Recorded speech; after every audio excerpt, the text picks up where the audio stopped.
Les sujets du jour de la revue fiduciaire.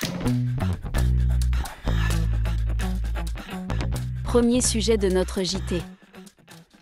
Crédit d'impôt emploi à domicile.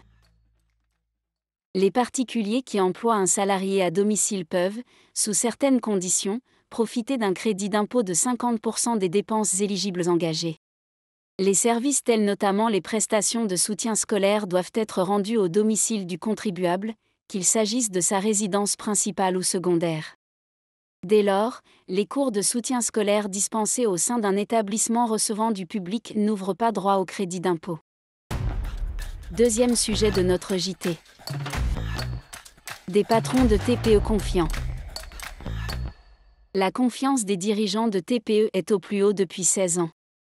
D'après le 73e baromètre des TPE, réalisé par l'IFOP au troisième trimestre 2023, ils sont en effet 63% à se déclarer optimistes pour leur propre activité.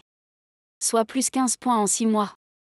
En revanche, 73% des dirigeants interrogés déclarent ne pas avoir confiance dans les mesures et actions économiques du gouvernement. Ils sont également 73% à se dire pessimistes quand on évoque le climat des affaires. Un taux en hausse de 8 points sur le trimestre.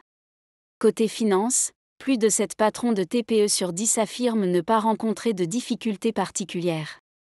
Les suppressions de postes restent, quant à elles, stables. 8% des dirigeants interrogés ont été amenés à supprimer un ou plusieurs postes depuis juillet 2023.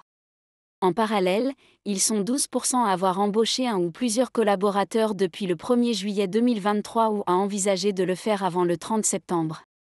La dynamique d'embauche est particulièrement forte dans le commerce, l'hôtellerie et les services aux particuliers.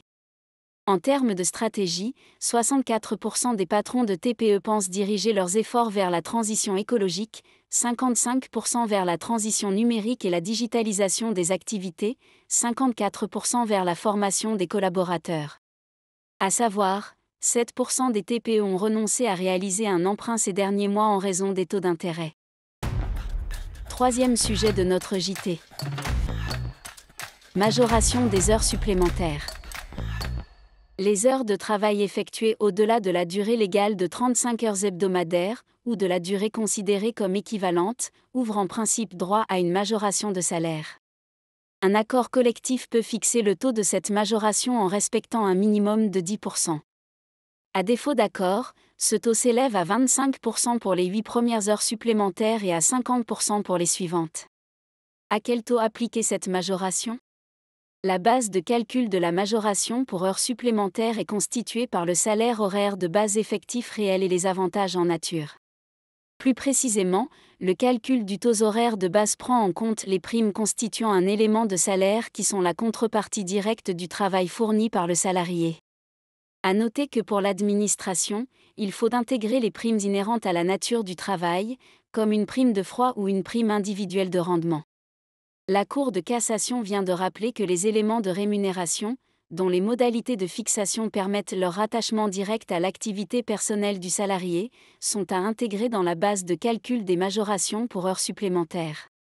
C'est ainsi le cas d'une indemnité pour dimanche et jours fériés travaillés, même versée forfaitairement aux salariés.